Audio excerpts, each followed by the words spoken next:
Olá, bom dia a todos. Meu nome é Fábio de Oliveira e, primeiramente, eu quero parabenizar ao Kennedy Litaife por essa iniciativa maravilhosa que é essa série Liberte-se dessa má ideia. E antes de dar meu depoimento também, então eu quero parabenizá-lo porque o trabalho de livres pensadores ajudam pessoas. E nesse país, a religião tem feito um estrago muito grande, porque o religioso ele vira uma pessoa que basta qualquer coisa que o líder fale a ele, um estalo de dedos, e esse religioso ele obedece sem questionar. Então isso é terrível. Eu era uma dessas pessoas que acreditavam em tudo, em líderes, acreditavam em pessoas com supostas prerrogativa de que falavam em nome de uma tal divindade. E o trabalho de livres pensadores me ajudaram, mas infelizmente não é muito divulgado. Então quero parabenizá-lo porque essa iniciativa está ajudando outras pessoas. Também quero agradecer ao meu amigo Kennedy Litaife por ter me convidado, pelo convite. Muito obrigado, sinto-me muito honrado. Bom, como eu falei no início, meu nome é Fábio de Oliveira, na verdade Fábio de Oliveira Lima. Eu tenho um canal também no YouTube, com o meu nome mesmo, e eu sou do Rio de Janeiro, capital.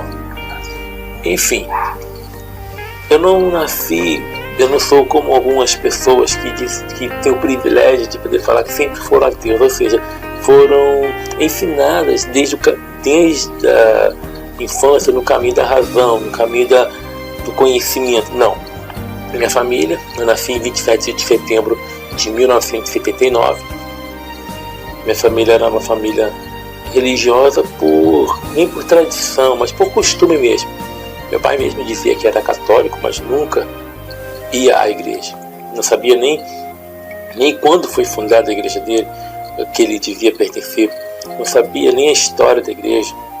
Não sabia nada, só apenas dizia porque a família era e aquele costume passou. Tudo bem. Então eu fui crescendo e o tempo foi passando. Eu sempre tive um problema em minha vida muito grande, principalmente quando eu cheguei na adolescência, que era a timidez. Essa timidez me trouxe muitos problemas. Eu sou uma pessoa tímida até hoje, porém hoje eu sei controlar. Hoje eu sei como vencer, como encarar essa timidez. Mas na minha adolescência eu era extremamente tímido. E claro, isso me trouxe muitos problemas. Problemas de relacionamento, problemas de aproximação, tinha muitas amizades. E tanto que demorei para namorar também, devido a esse problema. O que aconteceu?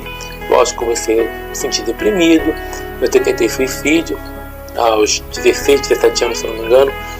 E aquilo foi crescendo. E o que acontece? Quando você está em desespero, a primeira alternativa que é oferecida é dar garramos. Claro, hoje não, porque naquela época, lógico, eu não gostava de estudar na época. Então, assim, eu, através da minha irmã, que foi a primeira pessoa que se tornou evangélica na casa, ela veio até mim, fui falando várias vezes, eu não acreditava, tinha certo receio e não queria saber. Eu não sabia muito bem o que era religião, mas ela falou que Jesus tinha um plano para mim, que eu até me abri com ela, falando da tentativa de suicídio, das coisas que eu já tinha feito, que eu tinha tentado fazer. E ela falou, não, Jesus te ama, aquela besteira que a pessoa sempre fala, né? Sempre aquela palhaçada. Então eu acreditei naquilo, lógico, desesperado. Você, quando não tem uma base racional, você acredita, lógico. O ser humano ele procura por ajuda. Quando ele quer resolver um problema, ele procura. Então, por me sentir sozinho, me sentir solitário, então eu comecei a acreditar naquilo de bom. Decresce aquilo. Eu achei que as palavras bonitinhas que ela lia da Bíblia vinha ao meu encontro, tá? Não de encontro. Então eu achei que aquilo que era realmente eu achava que Deus realmente estava falando comigo e acreditei naquela besteira. foi a pior decisão da minha vida, porque os evangélicos, eles sempre dizem assim: olha, Jesus te ama, nós estamos aqui, Jesus te ama, eu também. Mentira. Na igreja você é recebido com festas, entre aspas. Quando você chega a qualquer denominação evangélica, porque eu falo evangélica porque foi essa que eu pertenci. E na época, quando eu tomei essa decisão de seguir a religião, achando que estava seguindo algum Jesus, que pura mentira, vocês na verdade seguem a religião. Jesus nenhum existe. Cheguei ali, a primeira coisa que eles fazem é te receber com festa. Eles dizem: Jesus te ama, eu também. Só que esse amor que eles têm é o amor marqueteiro. O que é isso? Eu chamo assim, amor marqueteiro. Por quê? Eles só dizem isso quando você chega lá. Depois de um tempo, é aquele jogo em cima de você, cobranças em cima de cobranças, exigências em cima de exigências. Te tratam como um carrasco, como um moleque. Eu achava que não, as exortações que vinham era realmente, eu achava que era Deus tratando comigo para me colocar na posição que Ele queria, mas pura mentira. É simplesmente o líder querendo que eu agisse do jeito que ele quer. Porque a religião, ela fala o seguinte: ela quer mandar o que você vai vestir, o que você vai usar, com quem você vai namorar, o que você vai beber, o que você vai deixar de beber, entendeu? O que você vai fazer com o seu corpo. Eles querem mandar em tudo, entendeu? E uma das coisas que eu achei muito assim conflitante, eu sempre tinha aquela coisa de vou ficar, não vou ficar. As pessoas diziam que era o diabo tentando fazer voltar para o mundo, que é assim que eles falam, como se eles não estivessem nesse mundo, né? Mas vou tomar meu café aqui, vou prosseguir o meu depoimento. Então, eu comecei a ver que algumas injustiças, e a primeira coisa que minha irmã tinha falado para mim, não vou falar o nome dela porque não convém também, também não quero falar, e também como eu não a consultei, então eu não vou nem dizer. Mas ela falou para mim assim: olha, Fábio, não olhe para o homem, olhe para Jesus. Bom, se é onde que ele se encontra, eu poderia até olhar, né? Mas aí dizia que olhar para Jesus, exemplos que vem na Bíblia. Por quê? Ninguém vai apresentar Jesus para você. Isso não me tocava, então eu pensava que, olhando para o que estava ali na Bíblia, eu iria olhar para ele. E eu comecei a ver o seguinte: quando havia uma aglomeração de jovens, ensaio, comecei a ir ao grupo jovem, comecei a fazer parte do coral, do conjunto jovem, cantar, ensaios. Então quando alguém brinca e é alguém comum, a líder, a regente, filha da puta, eu vou falar assim, dá aquele expor, mas quando é o filho do pastor, ela ri. Então eu comecei a ficar muito chateado com isso. E ficava quieto e dizia: não, eu devo estar. Eu pensava assim: não, deve ser o diabo querendo colocar isso na minha cabeça. É sempre assim, porque a ideia que eles colocam é o seguinte: quando você pensa que há injustiça lá, eles dizem que é o diabo que está botando isso na sua cabeça. Porque quem escolheu os líderes foi o pastor, segundo a orientação do Espírito Santo. Muito bem. Ignorando isso, eu comecei a me dedicar à leitura da Bíblia, comecei a buscar. Depois eu até, em 99, fui para o seminário teológico. Depois tranquei, houve um problema de investir porque eu comecei a namorar uma moça desse local que fazia um seminário lá. E o pastor, como eu falei, falou, ele não me consultou. E aquilo eu comecei a ver que as coisas não estavam indo muito bem. O pastor queria que eu pedisse permissão para ele, para que eu namorasse, se eu podia namorar, ou seja, como se fosse seu pai. Como eu digo, eu aí devia ter me despertado e ver que a religião é um lixo, que a religião é uma droga. Mas não. O que eles fizeram? Eles pegaram, tive uma divergência, até com o pastor, mas ele disse que, do mesmo jeito que fez uma carta para me mandar ao seminário, ele poderia me tirar de lá. Continuei namorando, mas depois de um tempo saí dessa denominação, fui para outra, depois retornei e tranquei o seminário. Tá. Em 2001 eu retornei, lá onde eu conheci a pessoa que foi minha esposa. Hoje eu não sou mais casado, sou divorciado. O tempo foi passando, só para vocês terem ideia. Eu me dediquei, eu fiquei na Igreja Batista Benesse, vou falar nomes é isso que eu falo, denominação, não tô nem aí para isso. É um bom tempo, fiquei lá até 2004, se eu não me engano. E eu cheguei muitas vezes, cheguei aqui, uma vez eu cheguei a superintendente de escola dominical, cheguei a ser professor de escola dominical, porque eu comecei a me dedicar ao evangelismo, liderança de jovens, início de louvor, é aquela coisa toda que você aprendi a tocar percussão sozinho e também tocava de vez em quando. E eu me dediquei ao máximo, até que quando eu vi que o pastor só falava de dinheiro, ele tinha aderido à teologia da prosperidade, o negócio dele era só grana, eu saí de lá, fui para a Assembleia, junto com a minha esposa, na época que era minha esposa.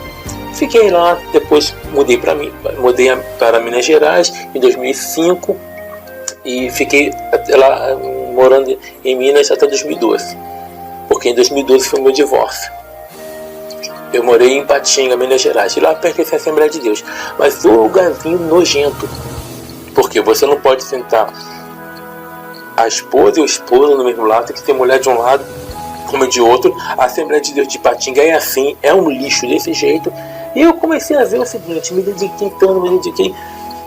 E em 2009 eu comecei a ver as coisas, uma coisa diferente. Eu vi que tinha muita coisa errada na igreja.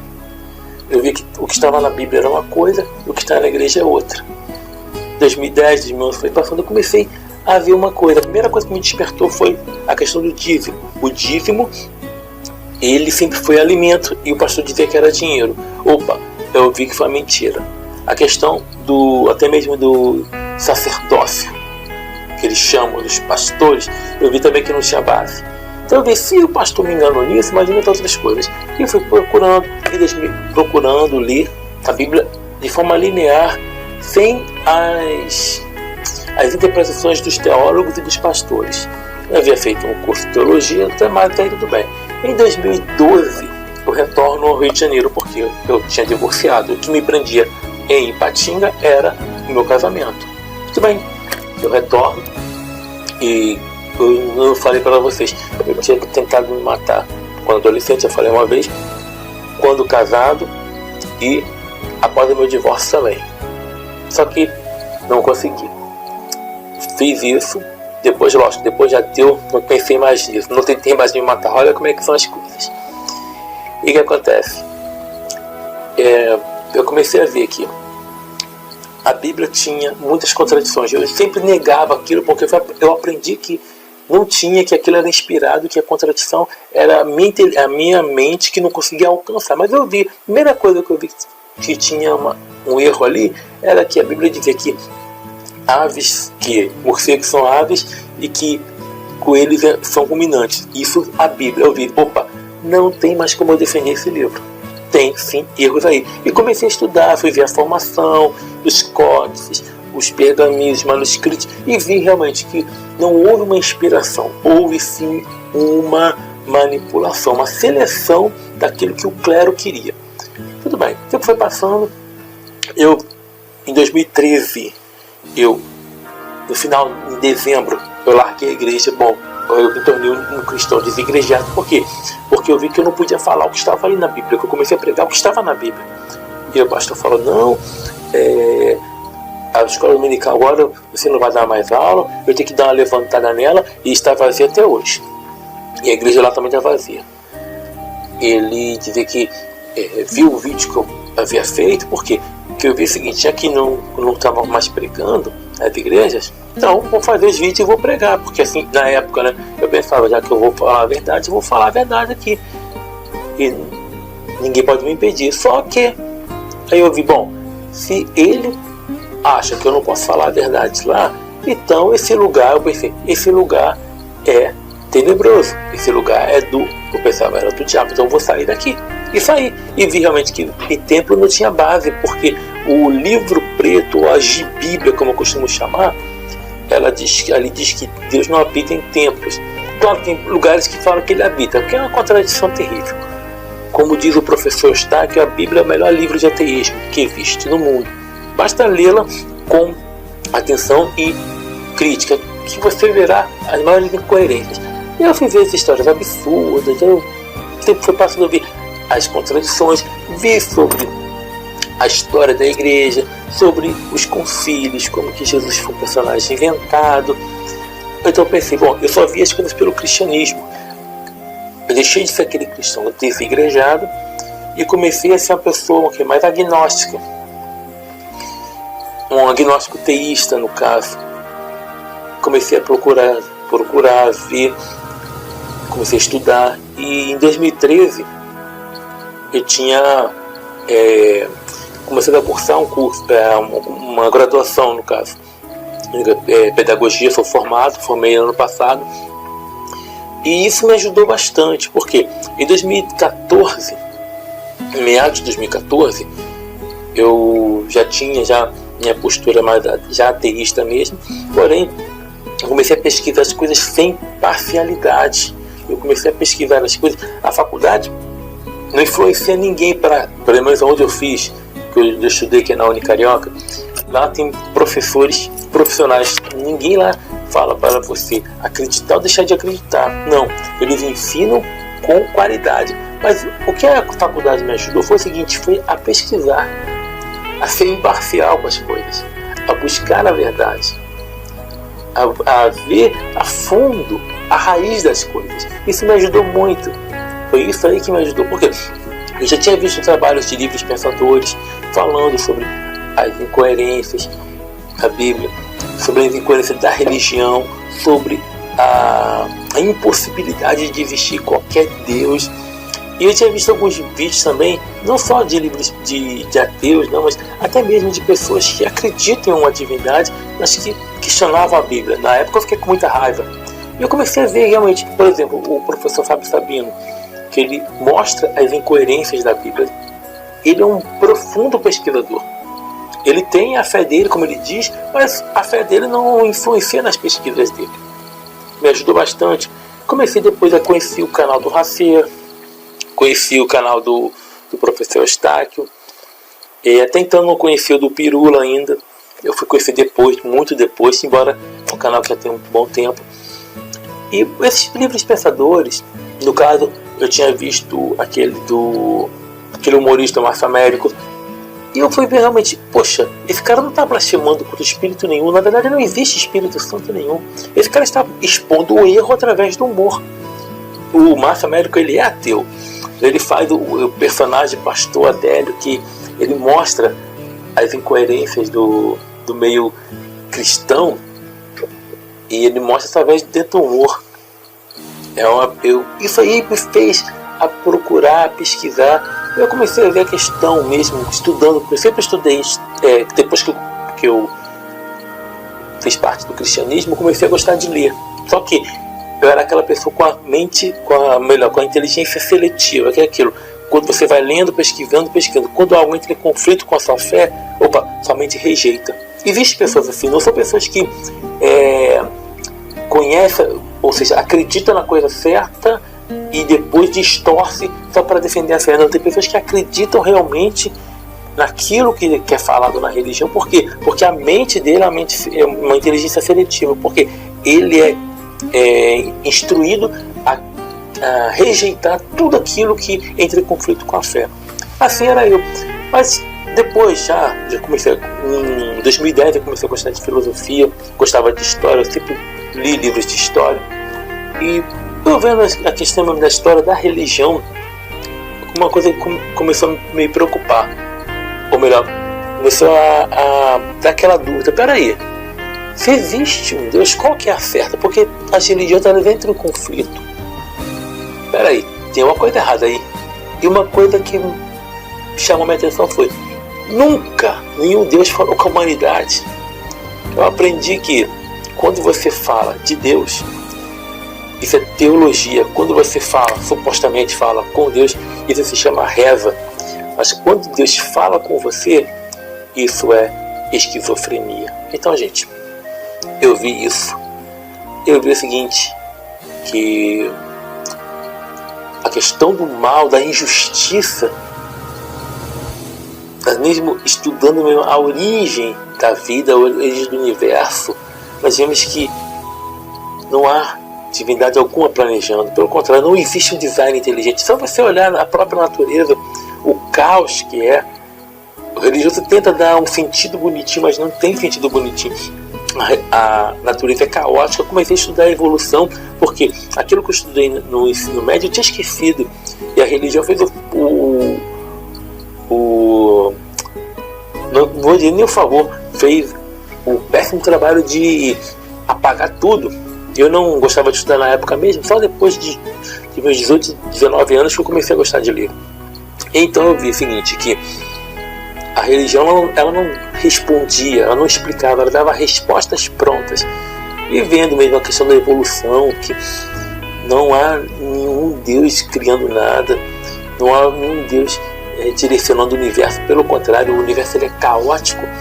E essa injustiça que nós vemos, que não há divindade alguma, simplesmente nós existimos em meio a um universo que é hostil à vida, e a vida se desenvolveu nesse planeta aqui que nós conhecemos como Terra, e ela é injusta.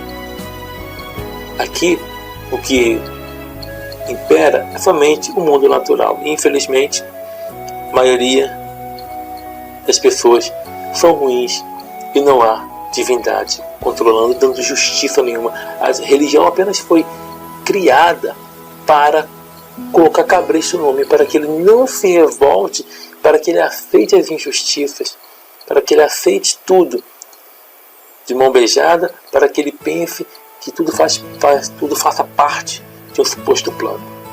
Então, em 2014, de meados de 2014 para lá, eu, através da minha pesquisa também, mas através de livros pensadores que me despertaram a curiosidade de questionar, e aí eu perdi o medo de questionar a religião, questionar as divindades, a divindade que eu acreditava, que não passava de um ser imaginário.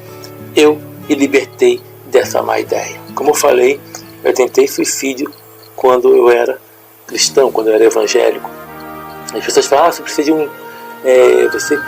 um encontro com Jesus, você precisa de um encontro. Depois que eu saí, e eu dizia isso para as pessoas também, eu dizia isso a elas dizendo que elas precisavam ter um encontro, que eu achava que o encontro era aquilo que eu imaginava, mas era apenas aqui, ó, uma ideia que colocaram, uma má ideia, que é uma ideia para pessoas que não foram ensinadas o raciocínio crítico. A religião é para pessoas que não aprenderam a pensar por si mesmas. Eu não pensava por mim mesmo, pensava com a muleta psicológica chamada religião, mas depois aprendi a pensar por mim mesmo e a desenvolver o raciocínio crítico. Saí dessa porcaria, saí desse troço, dessa besteira, que é pura ilusão, pura fantasia, pura superstição. Então, gente, não tem como explicar mais detalhes, senão vai estar longo o vídeo, e eu não quero também deixar o vídeo do meu amigo Kennedy Litais muito longo. Já está, né? Eu já costumo falar demais. Para quem era tímido, que eu ainda sou, eu falo muito. Muito bem, gente, então esse é o meu depoimento. Eu sou Fábio de Oliveira, agradeço a todos, e especialmente ao Kennedy Litais. Obrigado aí, meu amigo, abração a ti, sucesso, até mais, tchau, tchau.